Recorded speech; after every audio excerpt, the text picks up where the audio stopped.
Hello, my dears. It's Granny Susan. Today I will tell you an interesting story from my life. Listen to the story to the end and write your comments. And don't forget to subscribe.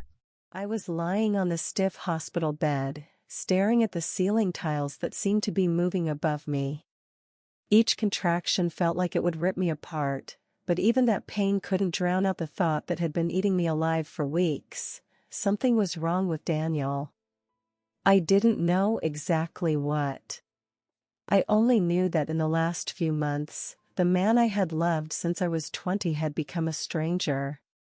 He used to touch my belly every night, whisper to our baby, promise he'd be the best father. But then, little by little, he stopped doing that. He stopped meeting my eyes. And now, while I was in labor, he was gone. When the midwife stepped out to get the anesthesiologist, I grabbed my phone with shaking fingers. I texted him. "Where are you? Please come back. I need you." I stared at the screen, waiting for the 3 dots to appear. Waiting for something that would tell me he still cared. Nothing. I don't know how long I sat like that, breathing through the pain, clutching the phone as if it were the last rope keeping me tethered to any sense of security. When the nurse returned, she gently took the phone from my hand. "Focus on your breathing, Emily," she whispered. But my mind was spinning in 100 directions. Maybe he was parking the car. Maybe he was talking to the doctor. Maybe he just didn't want to be here. I tried to push that thought away, but it settled under my ribs, heavy and cold. When the epidural finally kicked in, the contractions turned into distant pressure, a dull awareness that my body was opening, transforming, giving life. But my heart felt numb. I could hear a woman screaming in the next room, her voice ragged with pain. I wondered if her husband was holding her hand. I wondered if he had disappeared too. The door opened. For a moment, I thought it was Daniel. My heart lurched. It was only the obstetrician. "Are you all right?" she asked gently. I forced a nod. "Just tired." "Your husband." "He'll be back," I lied. She didn't push. She just smiled that professional smile that never reaches the eyes and began checking the monitors. Hours passed. When Daniel finally walked in, I almost didn't recognize him. He looked distracted, distant, like he'd just come from someplace he wasn't supposed to be. I wanted to scream at him. I wanted to ask him where he'd gone. But I was too exhausted to form the words. He kissed my forehead, but it was the kind of kiss you give a relative you haven't seen in a long time, polite and cold. "I'm here," he said, glancing at the monitors instead of me. I wanted to believe him. The birth was long. 19 hours of waiting, of whispering to my own body to just do what it needed to do. At dawn, our son was finally born. They laid him on my chest, slippery and warm, and for a moment, nothing else mattered. Not the fear, not the confusion, not even Daniel.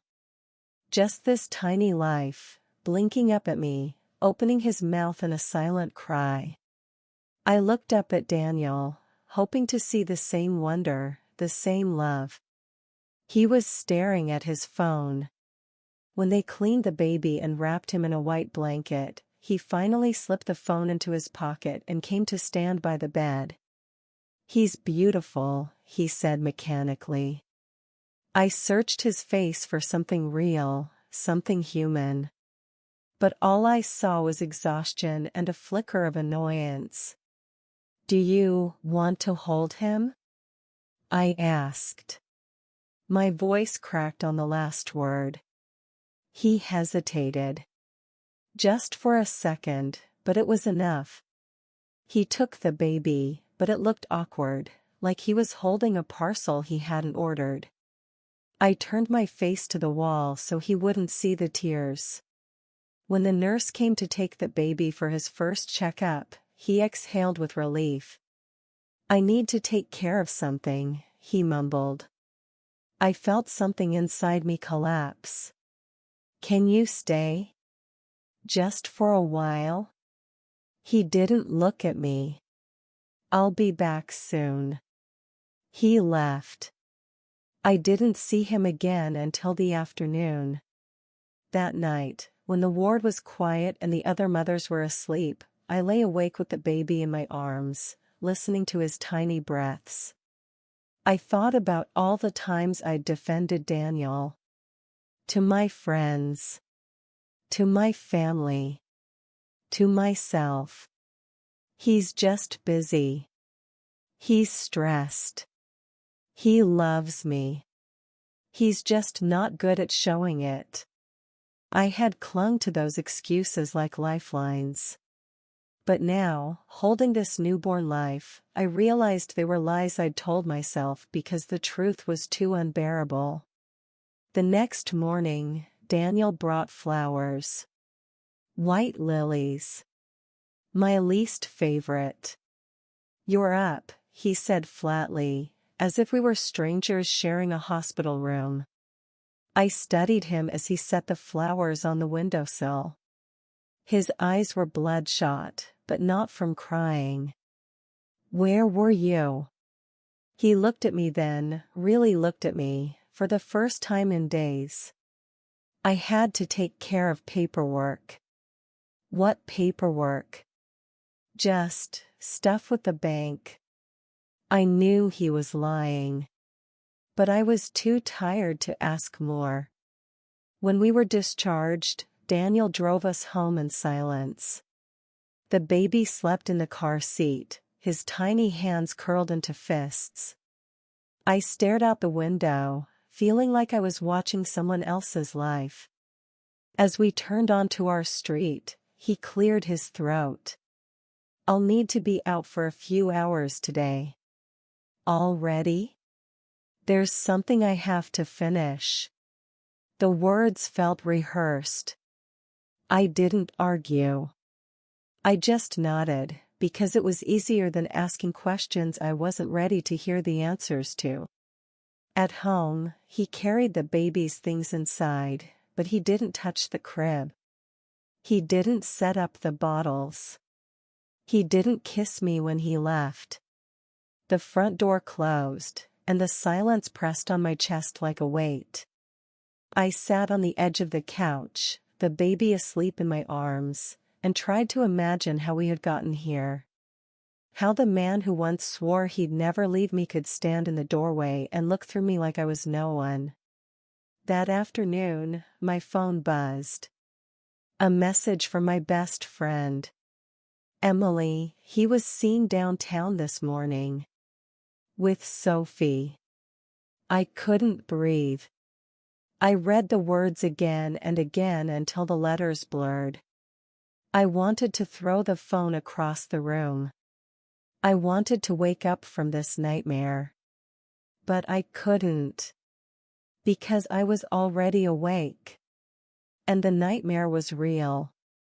I sat there for a long time, staring at the message on my phone until my eyes felt raw. Emily, he was seen downtown this morning. With Sophie. I read it again. And again. As if maybe, on the 100th reading, the letters would rearrange themselves into something less devastating. But they didn't. Sophie. The name felt like a blade pressed against my ribs. I had met her once, months ago. She was an acquaintance of Daniel's from work, or so he said. I remembered how she had smiled at me, that small, tight smile that never reached her eyes. I remembered wondering, just for a second, if there was something more between them. And then I had scolded myself for being paranoid. Now, I wished I had listened to that small, cold voice in my gut. The baby stirred in my arms, letting out a tiny whimper. I pressed my lips to his soft hair, trying to anchor myself in that simple moment of motherhood. But even as I rocked him, my thoughts were miles away, retracing every conversation, every unexplained absence, every late night when Daniel came home smelling a perfume that wasn't mine. It was all there, like puzzle pieces I'd refused to fit together. And now I couldn't pretend anymore. When Daniel finally came home that evening, I didn't look up from the couch. He set his keys down carefully on the table, as if he was afraid the slightest noise might shatter the fragile truce between us. "Emily," he began, but I cut him off. "Where were you?" His jaw tensed. "I told you. I had paperwork." I met his eyes then, and for the first time in months, I let him see everything I was feeling. The betrayal. The exhaustion. The quiet, festering rage. "I know about Sophie." The words hung in the air between us, heavy and undeniable. He looked away first. "I don't know what you're talking about," he said, too quickly. "Don't lie to me," I whispered. My voice was shaking, but I didn't care. I'd been through too much to pretend anymore. He sighed and rubbed his hand over his face. "I never wanted you to find out like this." My throat closed. "So it's true." Daniel didn't answer. And in that silence, I felt something inside me splinter. I wanted to scream at him. To throw something. To demand an explanation that would somehow make sense of all the pain. But instead, I just held our baby tighter and closed my eyes. Because no explanation would change the fact that he had betrayed me in the most vulnerable moment of my life. "Emily," he said after a long pause, his voice low. "It's complicated." "No," I whispered. "It's not. You made a choice." His mouth opened, closed. He looked like he wanted to argue. But he didn't. Instead, he walked past me into the kitchen. The casualness of the gesture made me want to laugh.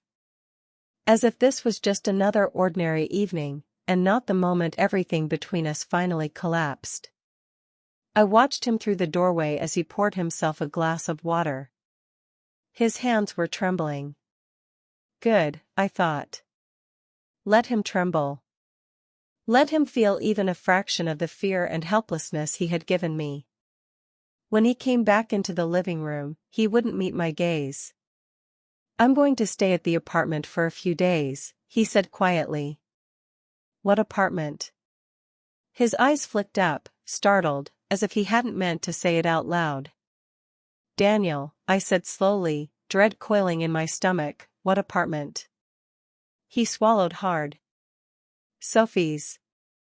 I felt the world tilt under me. "You're living with her?" He shook his head. "No. Sometimes I stay there when we work late." "You expect me to believe that?" His shoulders sagged.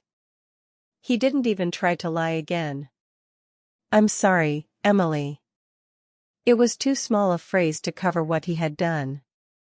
For a moment, all I could hear was the blood roaring in my ears. I thought about the baby in my arms. About the 19 hours of labor I'd endured while he was with her. About the nights I lay awake, convincing myself he still loved me. I thought about all the dreams we had shared, all the promises he had made. All of it was gone. "I want you to leave," I said finally. My voice was calm. Too calm. "Emily." "Leave." His eyes searched mine, as if looking for some last scrap of forgiveness. But there was nothing left to give him. He set down the glass. Picked up his keys. When he walked to the door, he paused. "I'll come back tomorrow to talk." No, I said. Don't come back. He hesitated, but when I didn't look away, he opened the door and stepped into the night. The baby whimpered in my arms, sensing my distress. I pressed my cheek to his soft hair and let the tears come. They fell in hot, silent streams down my face as I rocked back and forth, whispering promises I wasn't sure I could keep. That I would protect him. That I would find a way to be enough for both of us. Even if I was alone. The next morning, I woke to the sound of my phone buzzing on the nightstand. For a split second, I hoped it was Daniel, saying he had made a mistake. But the number on the screen was unfamiliar. Hello? My voice was hoarse. Mrs. Bennett? Yes. This is Victor Klein, from the notary's office. I'm sorry to disturb you, but I need to confirm something regarding the property transfer paperwork you signed. I sat up, heart hammering. Property transfer? I haven't signed anything. There was a pause. Ma'am, the documents were submitted yesterday afternoon. I just need to verify. Submitted by who? Your husband, Daniel Bennett. My vision blurred. What property? The apartment on Sycamore Street. Our home? Yes, ma'am. It appears it was transferred into Ms. Sophie Walker's name. I couldn't breathe. I never agreed to that, I whispered. Ma'am, I understand this is upsetting. I'd recommend you consult legal counsel immediately. He said something else, but I didn't hear it. The phone slipped from my hand onto the blanket. For a long time, I couldn't move. I just sat there, staring at the wall, feeling as though the floor had fallen out from under me. Daniel hadn't just betrayed me. He had stolen our home. When the baby began to cry in his bassinet, I forced myself to stand. My legs felt numb. I picked him up, pressed his warm little body against my chest, and told myself I had to be strong. For him. For me. That afternoon, I called my sister, Lily. She was the only person I trusted enough to tell everything. When she answered, I couldn't keep my voice steady. Lily, I whispered. He transferred the house to her. Oh, Emily. The sympathy in her voice was almost worse than anger. Come stay with me, she said immediately. Bring the baby. You shouldn't be there alone. I wanted to say yes. I wanted to let someone else take care of me, even just for a little while. But some stubborn part of me refused. This was my home. I wouldn't let him drive me out of it. I'll be okay, I lied. Are you sure? No, I admitted. And somehow, saying it out loud made me feel a little less alone. That evening, Daniel texted me. We need to talk. I didn't answer. 5 minutes later. Emily, please. I turned off my phone. For the rest of the night, I paced the living room, unable to sit still. Every corner of the apartment felt contaminated by his betrayal. The couch where we'd planned the nursery. The kitchen where he used to make me tea. The hallway where he kissed me goodbye every morning. It was all a lie. When dawn came, I realized I couldn't keep pretending I was okay. I needed help. I needed to know what he had done, and whether I could undo it. With trembling hands, I called a lawyer. When I explained everything, he was silent for a moment. Emily, he said finally, this is serious. We need to act quickly. I swallowed hard. What do I have to do? We'll start by filing an injunction to freeze any further transfers. I'll need all your documentation, marriage certificate, property records, any texts or emails that could prove you didn't consent. I looked around the living room, feeling like I was seeing it for the last time. All right, I whispered. I'll bring everything. I hung up. And for the first time since Daniel walked out, I felt something like determination flicker to life in my chest. He might have betrayed me. He might have stolen my home. But I wasn't going to let him take everything. The lawyer's office smelled faintly of old paper and stale coffee. I sat across from Mr. Delgado, a thin man in his 60s with tired eyes and a voice that never rose above a calm murmur. His demeanor should have comforted me, but instead it made me feel even more aware of how completely my life had spun out of control. He glanced over the stack of documents I had brought, our marriage certificate, the property deed, copies of our mortgage statements. Every page felt like evidence of the life I had believed in. A life that had collapsed in less than a week. Emily, he said, folding his hands on the table, this is going to be complicated, but it's not hopeless. I clung to the last word. Tell me what I have to do. For the next hour, he explained the steps. We would file an emergency injunction to freeze any sale or further transfer of the property. He would petition the court to investigate the documents Daniel had submitted. If we can prove you never consented, Mr. Delgado said, there's a good chance we can reverse the transaction. But you need to prepare yourself, it will get ugly. I swallowed, my mouth dry. Worse than this? He didn't answer. And that silence told me everything. When I finally stepped back out into the street, the sun was blinding. I felt like I was emerging from some hidden underworld where my marriage had gone to die. I checked my phone, 3 missed calls from Daniel, and a text. Emily, please. I just want to explain. I didn't answer. I was done listening to his explanations. At home, I tried to distract myself by cleaning. I vacuumed the carpets, wiped down the counters, folded laundry that had been sitting in the basket for days.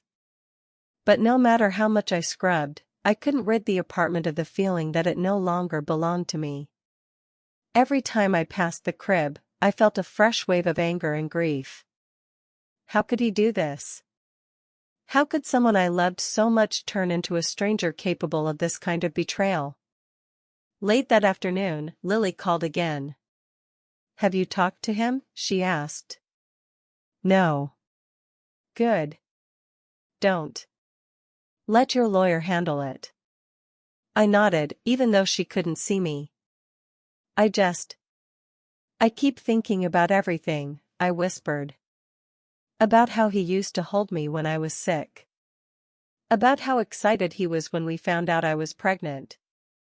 Lily was quiet for a moment. That was real, Emily. But the man he is now, that's real, too. Her voice broke. I'm so sorry. I closed my eyes, letting the tears fall. Me too. That night, I couldn't sleep. I lay on the couch, the baby in his bassinet beside me, listening to the soft rise and fall of his breathing. Part of me wished I could just pack a bag and leave. But another part, stubborn, furious, refused to surrender the home I had built. In the morning, Mr. Delgado called. The injunction has been filed. We'll have a hearing within the week. Thank you, I whispered. Stay strong, Emily. I hung up and took a deep breath. I had no idea if I was strong. But I knew I had no choice but to try. That afternoon, Daniel showed up at the apartment. I knew it was him before I even looked through the peephole. I could feel the air change, like a storm rolling in. I opened the door just enough to see his face. He looked terrible. His hair was uncombed, his eyes red-rimmed. Emily, he said hoarsely. Please let me in. No. Just 5 minutes. That's all I'm asking. I hesitated. Against my better judgment, I stepped back and let him come inside. He stood awkwardly in the entryway, as if he wasn't sure he was allowed to cross the threshold. I folded my arms over my chest. Say whatever you came to say. He looked around the living room, at the crib, the folded blankets, the photos on the shelves. His eyes filled with something that almost looked like regret. I never meant to hurt you, he began. Too late. He winced. Emily, I didn't plan any of this. Sophie and it just happened. I laughed, a short, bitter sound that startled even me. People don't accidentally steal houses, Daniel. He flinched. I was trying to protect us, he said desperately. I have debts, more than you know. Transferring the apartment, it was the only way to keep the bank from seizing everything. My stomach lurched. Then why put it in her name? He opened his mouth, then closed it. And in that silence, I knew the truth. It wasn't about debts. It was about her. Get out, I whispered. Emily. I said get out. He hesitated, his hands trembling at his sides. Please, just believe that I loved you. I met his gaze, my own voice steady. You don't do this to someone you love. After he left, I sank onto the floor beside the crib and buried my face in my hands. I didn't know how long I sat there. When the baby began to fuss, I forced myself to stand. I picked him up, cradling his tiny body against my chest. I'm sorry, I whispered. I'm so sorry. He blinked up at me with wide, innocent eyes. And in that moment, I knew I couldn't afford to fall apart. Over the next few days, I gathered every document Mr. Delgado had requested. Bank statements. Mortgage records. Copies of old emails and texts. Each piece of paper felt like a nail in the coffin of my marriage. But I didn't have the luxury of sentimentality anymore. I was fighting for my home. For my child. On the morning of the hearing, Lily came to pick me up. She squeezed my hand as we sat in the back of the courtroom, waiting for the judge to call our case. When Daniel walked in, my breath caught in my throat. He looked tired, defeated. But I didn't let myself feel sorry for him. Not anymore. Mr. Delgado stood beside me as the judge reviewed the paperwork. At one point, the judge looked up. Mrs. Bennett, did you at any point authorize the transfer of this property? No, I said firmly. Daniel shifted uncomfortably in his chair. Mr. Bennett, the judge continued, do you have any documentation proving your wife's consent? Daniel swallowed. No, Your Honor. The judge's expression didn't change. I will grant a temporary injunction preventing any further transactions until this matter is resolved. I exhaled, my hands trembling. It wasn't over. But it was a start. After the hearing, Daniel approached me in the hallway. Emily, he began, but I held up a hand. No. We're done. He looked as if he wanted to protest. But then he just nodded, his shoulders sagging. As he walked away, I felt a strange mixture of relief and sorrow. I had loved him for so long. But love wasn't enough anymore. That night, back at the apartment, I put the baby to bed and sat in the living room, staring at the walls that had once felt so safe. Everything had changed. But I was still here.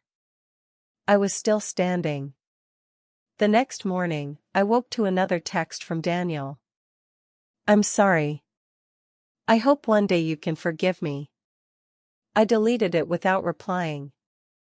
In the weeks that followed, the legal process dragged on. There were more hearings. More paperwork. More sleepless nights spent wondering if I would lose the only home my son had ever known. But each time I thought I couldn't keep going, I remembered the way Daniel had looked at me in the hospital. like I was already gone. And I promised myself I would never let anyone make me feel that small again. One afternoon, as I was sorting through a box of old photographs, the doorbell rang. I wasn't expecting anyone. Heart racing, I peeked through the peephole. It wasn't Daniel. It was Sophie. For a moment, I couldn't move. Then, slowly, I opened the door. She stood there in a pale blue dress, her hair pulled back, her expression unreadable.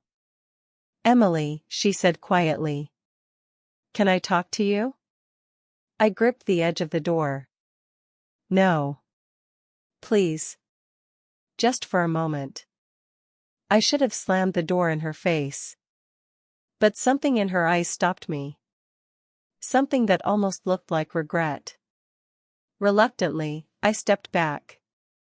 She walked into the living room, glancing around as if she expected Daniel to appear from the shadows. "I'm not here to cause trouble," she said quickly. "Too late," I whispered. She winced. "I didn't know he was going to do this," she said. "The house, I never asked for it." "Then why didn't you refuse?" She looked down at her hands. "I thought he would leave you. That he'd come to me honestly." I felt sick. "And that makes this better?" "No," she whispered. "It doesn't." We stood there in silence, two women bound together by the same man's lies. "I'm sorry," she said finally. I didn't answer. There was nothing left to say. When she left, I closed the door and locked it behind her. I pressed my forehead against the wood and let out a shaky breath. I didn't know how this would end. But I knew one thing. I wouldn't let either of them break me. The day of the final hearing dawned gray and cold. I dressed carefully, pulling on a navy blue blouse that used to be Daniel's favorite. I didn't know why I chose it. Maybe I wanted to remind myself how much had changed. Maybe I wanted to prove to myself that no piece of fabric, no memory, had power over me anymore. Lily came to pick me up again. She squeezed my hand in the car as we drove downtown. "You don't have to be brave all the time," she said softly. "I know," I whispered. "But today I do." When we arrived at the courthouse, Daniel was already there. He stood near the elevators, looking down at the floor. For the first time, I noticed how tired he looked, his skin pale, the lines around his mouth deeper than I remembered. But whatever pity I might have felt was buried beneath months of anger and heartbreak. Mr. Delgado met us inside the courtroom. "Today will be straightforward," he murmured as we sat down. "The judge has reviewed all the evidence. Just answer any questions honestly." I nodded, trying to slow my racing heart. The proceedings felt surreal, like watching someone else's life unfold. I heard the lawyers speak, heard Daniel's voice when he tried to explain that he'd only transferred the property under duress. But the judge didn't look convinced. "Mr. Bennett," she said, her tone cool, "you had other options to address your debts. Instead, you chose to transfer the property without your wife's consent." He didn't respond. When it was my turn to speak, I rose to my feet, my legs trembling. "Mrs. Bennett," the judge said, "do you have anything you wish to say before I issue my ruling?" I took a deep breath. "I trusted him," I began, my voice steady despite the tightness in my throat. "I believed in the life we built together. And when I was at my most vulnerable, he took advantage of that trust." I looked at Daniel then. "I don't care about the money. I don't care about the apartment. But I will not let him take away my dignity." The judge nodded once. "Thank you, Mrs. Bennett." She shuffled through the stack of papers before her. "I am granting the petition to void the transfer of the property. Full ownership is restored to Mrs. Emily Bennett." A sob burst from my chest before I could stop it. Lily wrapped her arm around me, whispering something I couldn't hear over the roaring in my ears. When I looked up, Daniel was staring at the floor, his shoulders slumped. He didn't look at me again. Outside the courtroom, Lily hugged me so tightly I could barely breathe. "You did it," she whispered. "You stood up to him." I nodded, wiping my cheeks. It felt like waking up from a long, terrible dream. For the next few days, Daniel didn't call. I knew he was staying with Sophie. I tried not to think about them together, about the life he'd chosen over me. Sometimes, in the quiet hours after the baby fell asleep, I wondered if he ever regretted it. But even if he did, it didn't matter anymore. One afternoon, I was folding laundry when the doorbell rang. My heart lurched, but when I looked through the peephole, it wasn't Daniel. It was a courier. "Delivery for Emily Bennett," he said, handing me a large envelope. I signed without asking questions. Inside was a letter.